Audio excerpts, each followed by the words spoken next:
Hello and welcome to Anatomy of Us, a show dedicated to bringing real help to real couples. I'm your host, Melanie Studley. What's up, guys? My name is Seth Studley. I'm a licensed marriage and family therapist, and together we are high-performance marriage coaches. We are cutting through the bullcrap and creating a movement of happy, healthy, badass couples all over the world. Let's go!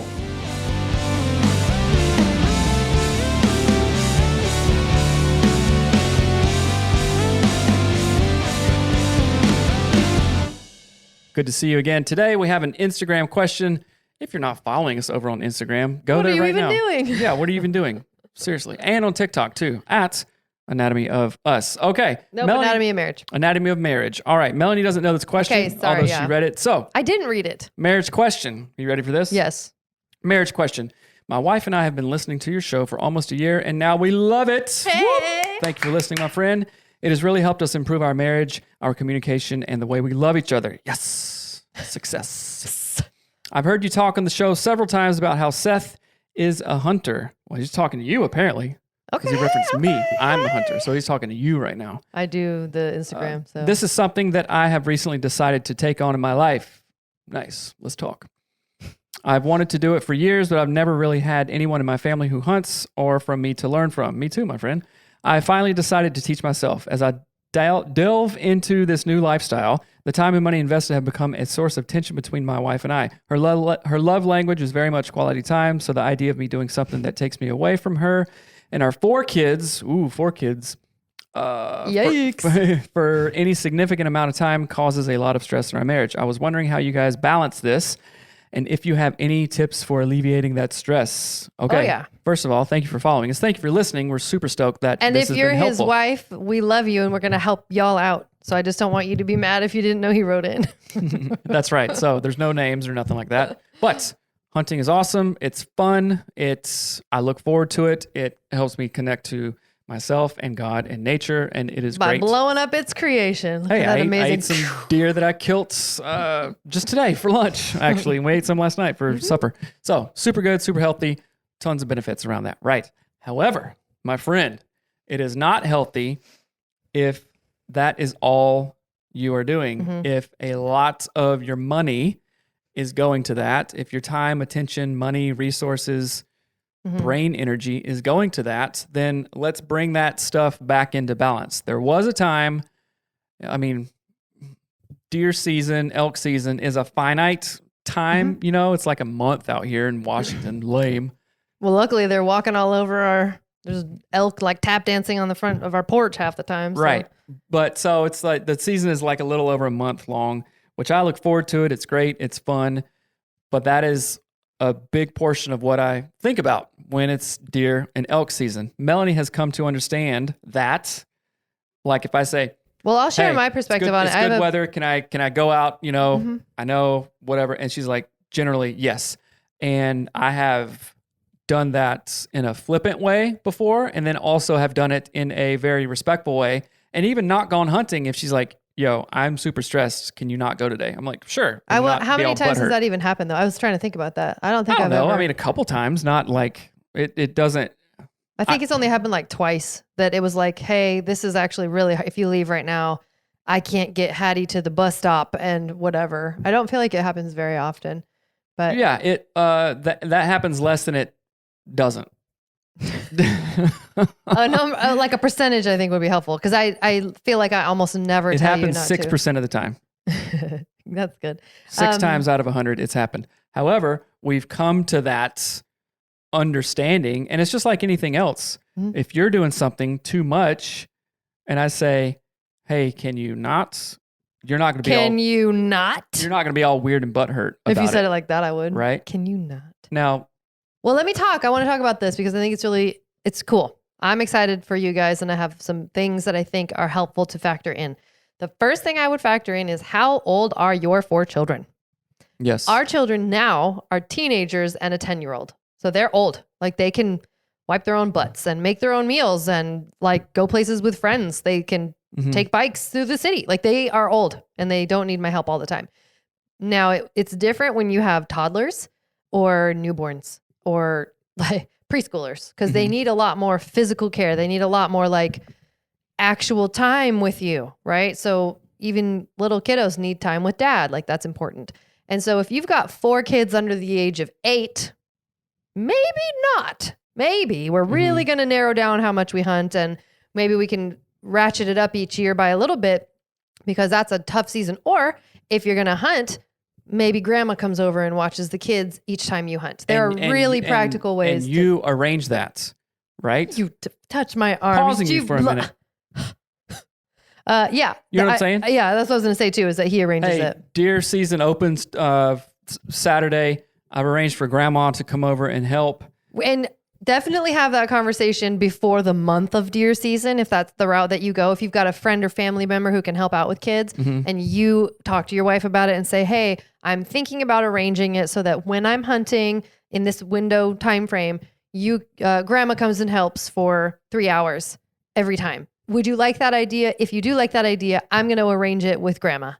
Right? Now, some people, this is not you. Some people go really far away to hunt. Like some people out here will drive all the way to Eastern Washington, which is like at a minimum an hour and a half away, one way. Some people go like 5 hours away. Well, some people go on hunting trips and stuff. Well, I'm going to Hawaii in June to go deer hunting, which I'm stoked. You're a diva. That's for 7 days. So anyway. But like, that's really uncommon for Seth to do, is to go away ever to hunt. He hunts locally at the places that you can hunt. In the backyard. Well, there's lots of places right where we live that you can hunt. So that's one factor, is how old are your kids? And are you just like dumping all of this stuff on your wife because you're like, well, I want to do this thing. And you said it was okay once, and right? So let's not do that. We don't want to do that. The other thing too is now, this applies to anything. So whether you're into cars, whether you're into technology, whether you're into hunting, whether you're into like bands. Antiques, are you a gearhead and you're buying everything? Like hunting, I think shouldn't cost much after the initial setup, but it only costs a lot if you're like, ooh, I need this new vest. That's how all hunters talk. Oh, on the RuPaul hunting show. They're hunting something different. But I don't know that there should be much They're hunting expense. Bears. Enough. So like after you have your vest that's orange, your smell away smells, your guns and bullets and hat and boots and pants and shirt. Is there much after that? Or is everything else just like, I want that, so I went and got it? I know stuff like this probably gets your juices flowing. It gets the juices flowing, and Cabela's, companies that make stuff like this know that's you can all just I can buy think of is that this is going to be so I shouldn't even say it. If there are not hunters, I will not say this, because what are you gonna say? That tool that helps you skin. Oh, gross. No, that's gross. If you're a hunter, you might know what I mean. Like, is there a new one of those? I just do it myself. But anyway. Yes, you can spend a buttload on it, right? But you don't need to. You don't have to. Just get your muzzle loader and your orange vest. Muzzle load? Well, you could muzzle load. Muzzle loading season. But anyway, how about this? You're talking to your wife about it. If I wanted to do a new sport, which I just did, I'm going archery hunting, right? In bow hunting?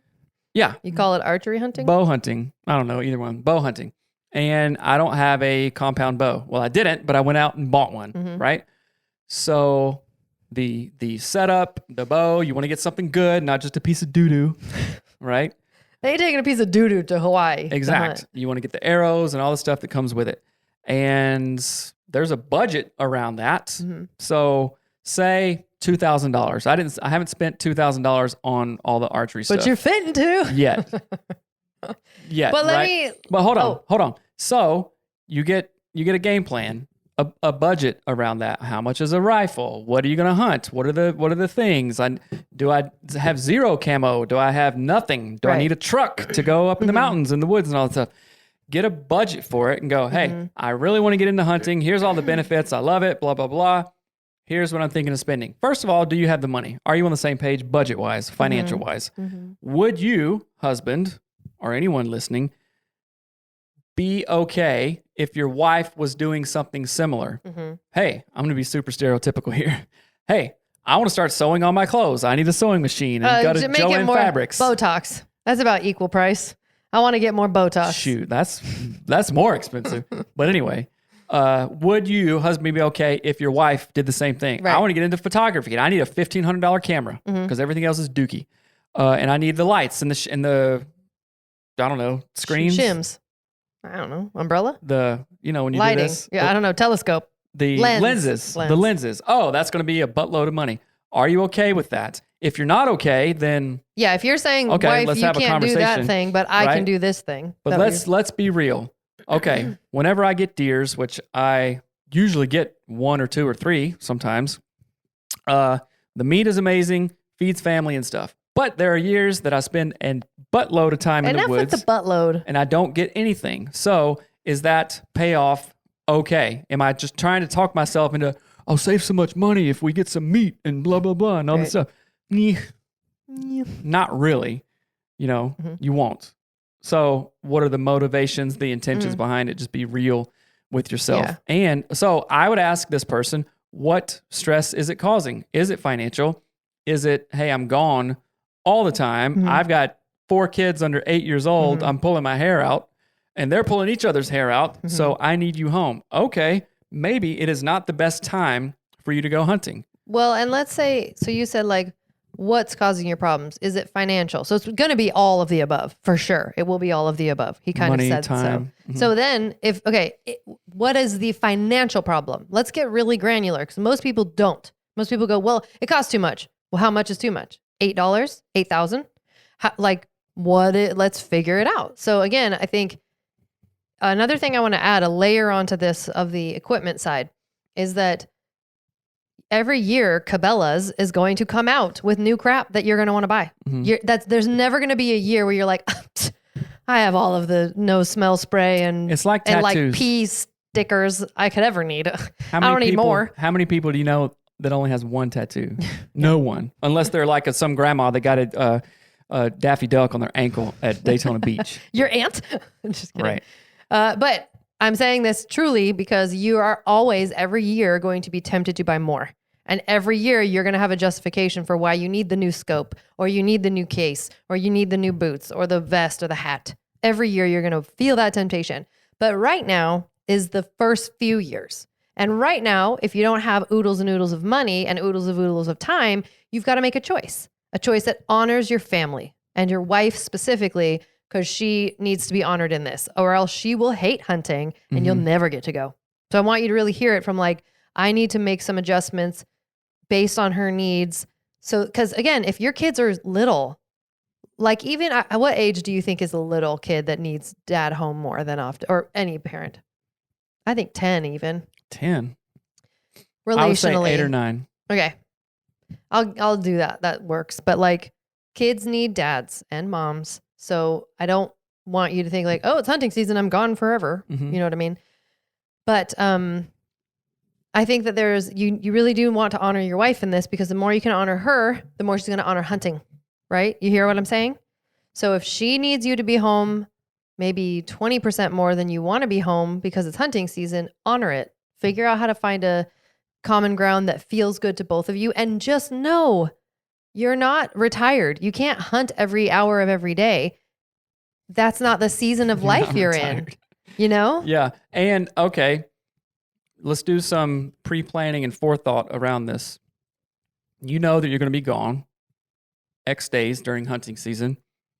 Do something and provide the same opportunities for your wife. Right. Hey, you want a girlfriend's night out? You want to go to the thing, or Indiana Jones in theater. You're into sewing now. I will buy you a sewing machine and do some classes at the, sewing machine class kind of thing. You see what I'm saying? So it's just not, oh man, how can I get to go hunting all the time? You know what we used to do is I would say, if during hunting season, can you clean more? Right. Like that's an actual thing that we've negotiated in the past, where I was like, you're gone a lot, and he would be gone at really challenging times, right? Dinner time and breakfast. Like these are the times when normally he's the only times he's home.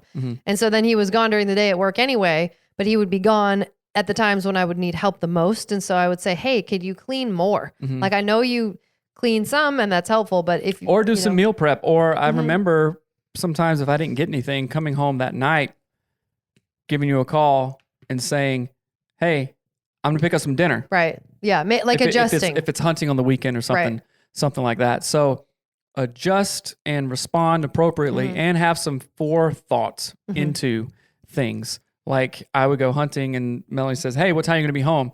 Usually it's by night, but I always said, well, if I get something, add 2.5 hours to that because you got to drag it 500 miles out of the woods and all that stuff, and it takes a long time. And then, okay, that's fine. Mm-hmm. You see what I'm saying? Yeah. And I mean, you could put this on anything. Hey, I want to race cars. I want to do public speaking. What's our budget? What's our timeline? I want to fly down to California a couple times a week. A couple times a year for 3 or 4 times a year. Mm-hmm. That's what you do. Right. So, okay, I'm completely fine with that. And of course, our kids are older, so it's almost like zero deal.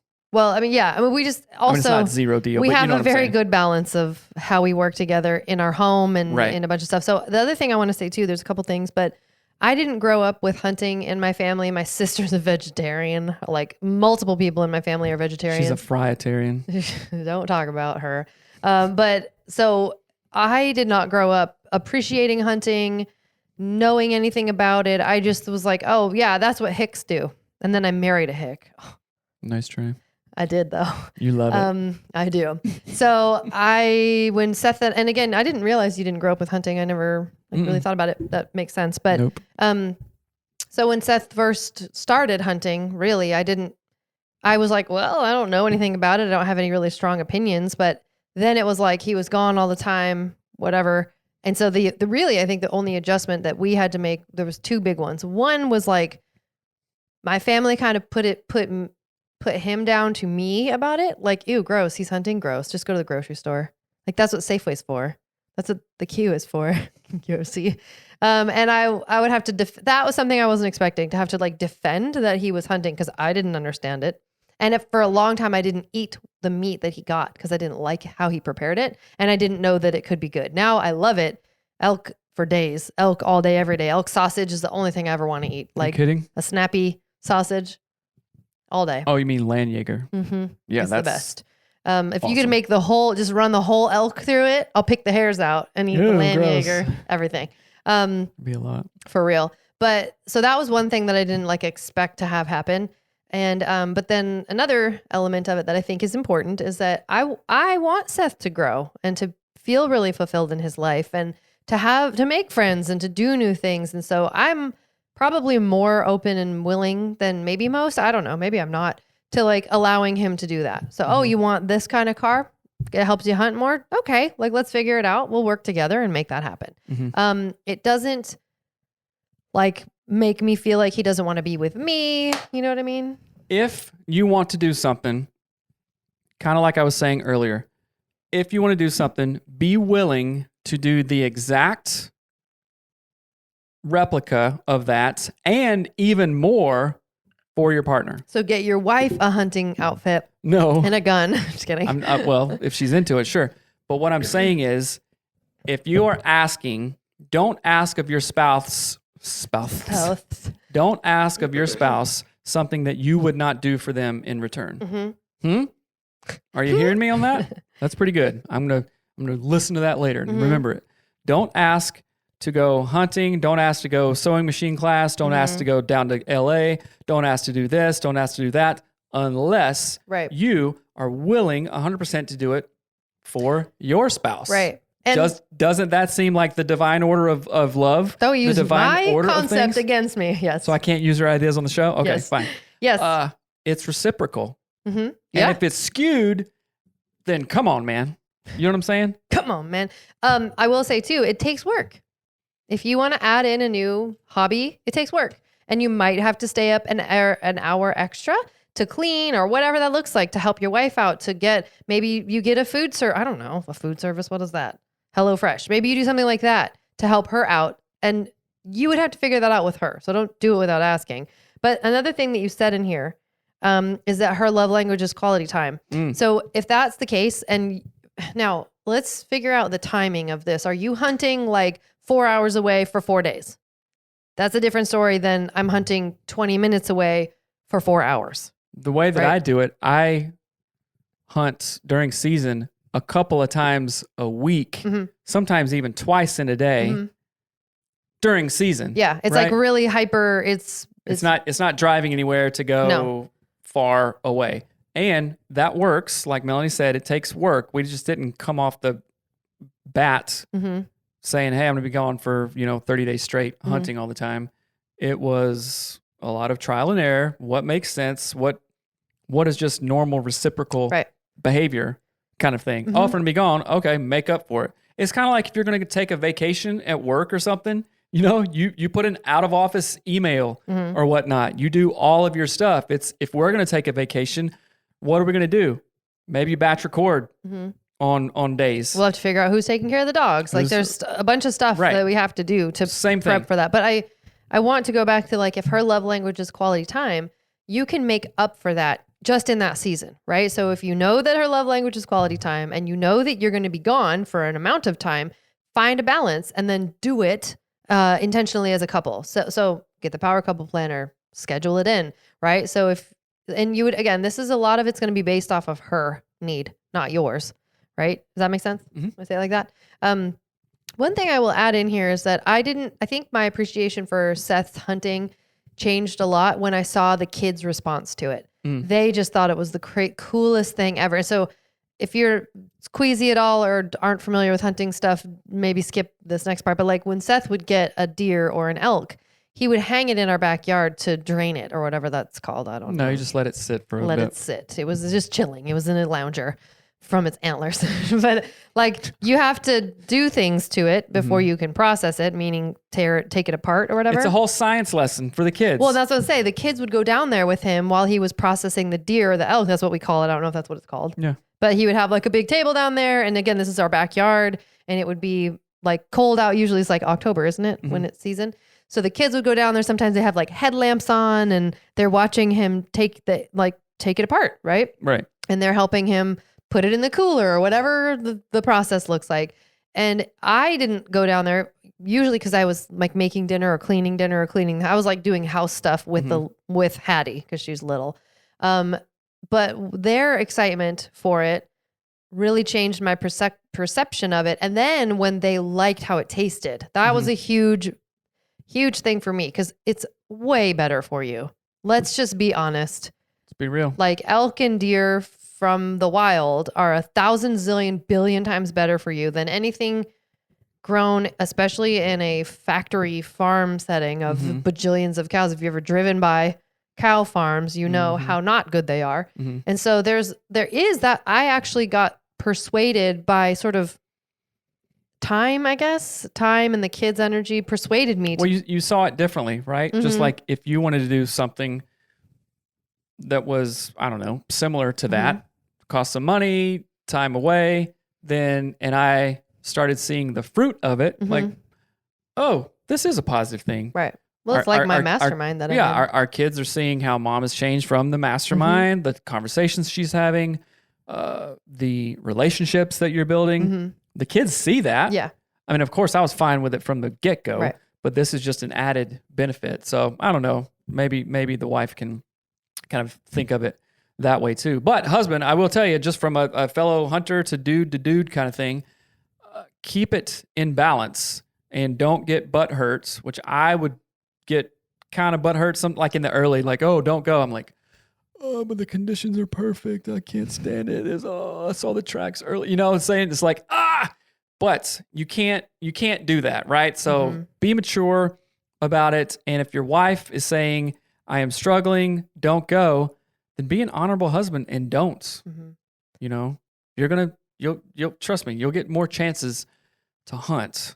Yeah. And do stuff. Right. Yeah. I think a lot of it is condition based. Like how old are your kids? Are you are you buying a hunting thing every week that you just don't need? Because if that's the case, just get the stuff that's like total basics that you need. I think another thing too is that sometimes hunting friends can make you want to buy more. I'm just saying this as like I'm aware that it's a vibe. And that can escalate where it's like, if you're with your good time buddies and they're all buying a new vest from Filson or whatever you would buy, but you can't afford it and you told your wife you wouldn't buy anything else, but then you buy one because the vibes are high.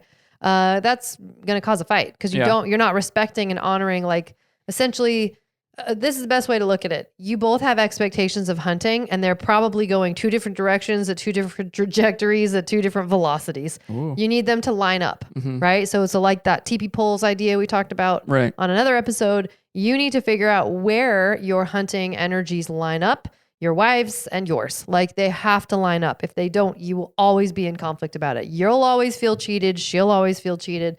And there'll be a lot of fighting about it. So again, I think it's important to say that I am here for the development of Seth's life. Like apart from only marriage things or only parenting things, he's a human, right? He has things that he'd like to go try and fun stuff to go do. And so I've never wanted to like put him down for that. But really practically, like in the earlier years, it was, hey, if you're going to hunt on Friday from 6:30 to 10, will you please do 2 loads of laundry and take the dogs something? I don't know. Take the dogs a snack. I don't know what you would take our dogs, but you know what I mean? Mm-hmm. Like really, really tangible trade-offs. Balance it out. Yeah. Like a trade-off. I'll give you this. You give me this. It works for both of us. Like a baseball card trade. You got to both be happy. Ken Griffey. Give me a Pete Rose for a Ken Griffey. Okay. Signed or not? Ooh, if it's signed, that I don't know. I'm trying to think of that word when they're like very first a player. A rookie? A rookie card or not? A Pete Rose rookie signed would be worth a lot. I know. More than Ken Griffey Jr. 1989 Upper Deck. Anyway. I know. Randy Johnson signed? Ooh. Yeah, I don't know. So those are the two. I've already used every you know. Mariners player I've ever known. Yeah. Alex Rodriguez signed. A-Rod? My mom had such a crush on him. Okay. So this isn't just about hunting, right? It's cool. On the front, it looks like hunting, but really it's about communication. Mm-hmm. It's about negotiation. It's about acceptance. It's about a fair and equitable distribution of time and goods, resources, and well, I guess that's goods as well. And also, what makes your wife happy? If you know her love language is quality time, fill up her love bucket, right? Her Gottman talks about an emotional bank account, right? Are there 5 positive experiences to 1 negative experience? I don't think, is that the same thing as the emotional bank account? Yeah, the 5 to 1 ratio. It's like you have to have 5 I feel positives. like that's 2 separate thoughts, but it's you always use them interchangeably. I think it's the same, right? So well, it's like you have to have an abundant, you can't be deficit. Like your bank account can't be empty and you can still go get stuff, right? So I think it might be different. No, you fill it up by a 5 to 1 ratio. I don't know if that's correct. But anyway, I was going to say one more thing. What was I going to say? Oh, this also applies to anything else. Like my husband wants to play guitar now. Has he bought an amp the size of Canada that he wants to put in your living room? And you don't want an amp the size of Canada to put in your living room? Maybe let's have a conversation about it. Let's find our 2 TP poles of expectation around this thing and make them line up. So, and again, that could apply to getting a new hobby, starting a new friend group. Like this applies to anything. You both have expectations of it. If you're in a healthy relationship, you will both give and take in it. You will give, you know what I mean? Does that make sense? Like you'll have to do some give and take to make it happen. For example, when I was doing Pilates, like Pilates is expensive and I would go every single day of the week. And so there was give and take. Sometimes it would be like, hey, I got to go run to Pilates. Will you get the kids on the bus? And of course, so there's push and pull and give and take all the time, but it can all be done lovingly and respectfully. And it's predictable. Right? Hunting season is definitely predictable. Look at the regs in your state. It starts on this day. Can I go on this weekend and this weekend? And if there's a rando date in there where I get off work or it's sunny or weather's good or whatnot, can I go then? Okay. Hey, here's the Pilates days that I go, XYZ. Oh, there's a special thing today. Pam invited me to go at a rando time. Sure. Okay. But if it really stresses me out, do some housework before you go to Pilates or something. You know what I'm saying? Right. So it's just a push and pull. Remember, it's not just about hunting. It's about how you do everything else, how you communicate, how you allocate resources. Yeah. I'm going to add one last thing in before we wrap it up. Like this made me think of it, that we use our calendar. We have a shared calendar, right? This is a forced function of having a business together. We didn't really mean to do it, but we have a literal shared Google calendar that we both work from all of the time. And everything goes in that calendar. Everything down from like kids having to go to Taekwondo, to my women's group coaching calls, to Seth's calls, to client calls, to hunting times, to like doctor's appointments. Every single thing is there. So that we aren't scheduling things over one another or like, well, didn't you know I was going to take a walk with Pam? Why did you stay late? Like I put my walks with my friend. I put them in the calendar weeks in advance, actually, as we schedule it. And so I'm saying that because wife, it might be helpful. Your husband might not know what he's quote, like leaving you to do if it's not outlined. Does that make sense? So like it could be that he doesn't realize you're doing like all the laundry, all of the dishes. You might be, well, duh, of course he knows that. But it might be really helpful to write it out. And that way too, it will be more conducive for when you guys make that agreement of, hey, if you're going to hunt on this day, I need you to take these 3 tasks off of my plate. Then it will feel more balanced. Then I won't feel so stressed out. And we can watch a movie when you get home or whatever. And so that takes intention. Say that I have an Amon Amarth show coming up. Let's say that. Okay. August 4th, 6:30 p.m. Heathens of the Heathens Row or whatever it is. No, but I put the concerts on August 4th. That's when it's happening, right? Oh, that soon? Yeah. Wow. They're coming back again. And that's crazy. I do want to go. And so you could see that. Hey, we talk about it. Hey, heads up in August. That's a long way away, but this is coming up. Are you cool? Sure, I'm cool. Yeah. Okay. As the date gets closer, if something is on your plate, you go, oh, let's check out the weekly calendar. Of course, this goes in sync with the Power Couple Planner. Yeah. Go to anatomyos.com, get the Power Couple Planner right away. Change your marriage, change your life. Thank you, Melanie, for making it. Since you're looking at the calendar, since things are planned out, Seth is going to the concert on the Friday. Man, I have a full week that week. Can I delegate something extra to him? Because I know he's going to stay out until 11:30 and get in a fight at the Viking concert. Oh. Okay.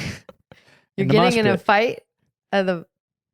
No, just kidding. That's your dream. But I come back, but I'll come home late, right? Okay. And the thing, you mentally prepare for it. Hey, Seth, before you go, which is cool, have an awesome time, do some laundry, pick up XYZ from the thing and go have fun. Right. Okay. Same thing as hunting. And you're going hunting here? Yeah. Do this the night before. It also could be, again, arrange for childcare or help. Arrange for the house, a house cleaner to come. Like these are really, really, really practical things that go a really long way. And again, another really beneficial part of the Power Couple Planner also, but even just scheduling your life together, is that what gets measured gets managed. So you will be able to look back and say, oh, you've been hunting every day. I mean, hunting is hard because it's only seasonal, but like, let's say you're hunting and going to the shooting range. You can track things like how much you've spent and how many hours you've been there, gone or at the range or whatever. You can actually track it. So these aren't just nebulous things like, oh, I don't know. I mean, you've been gone a lot. No, you can be like, you've been gone 8 hours this week at like the shooting range. That's not going to fly, right? So use data and metrics for your benefit. I don't know. I just think not enough people do that. Like, don't just have it be like, well, I think you do it too much and then never measure. I feel like you do. Well, right. You can feel that way, but Right. It comes across really different it's like phone time, screen time. Oh, yeah. When you're like, oh, yeah, I probably spend like an hour on my phone. And then you look at your screen time and it's like 7 hours. Well, our kids say, I just got home 30 minutes ago. 4 hours later. I'm like, hey, let me check out your screen time. Yeah. Okay. Yeah, definitely that says otherwise. 30 minutes. Right. But we hope that this is helpful. Again, like all things in moderation, if you're just starting out with hunting, you don't need a bazooka or the top of the line, anything that one would hunt with. Maybe someone hunts with a bazooka. I don't know. If they're hunting tanks. But you don't need all of that stuff. Have really life-giving conversations with your spouse about it. Spouse, be open to these conversations. And again, I really just hope that this is helpful and it's exciting. Happy Come hunting. join the mastermind. We'll talk about hunting. There's a bunch of hunters. There's a bunch of lady hunters too in mine. Sick. Women's group coaching. Go check it out. anatomyofus.com. Go to the resources page and then also, the group page and also badasshusband.com to get in a mastermind. Because you are the sum of the 5 people that you hang out with. We want to hang out with people who are doing more stuff like we are. And that is awesome. We lift each other up. So go to those websites. And thank you so much. All right, guys. Peace out. Talk to you later. Bye. Happy hunting. Thanks for listening to Anatomy of Us. This podcast is produced by my mom, Melanie Studley, and hosted by my dad, Seth Studley. Our show is edited and published by our producer, Reva Hansen, from Creative Media Support. Special thanks to our Patreon members that get an extra episode every week. Thanks for watching. Love you. Bye.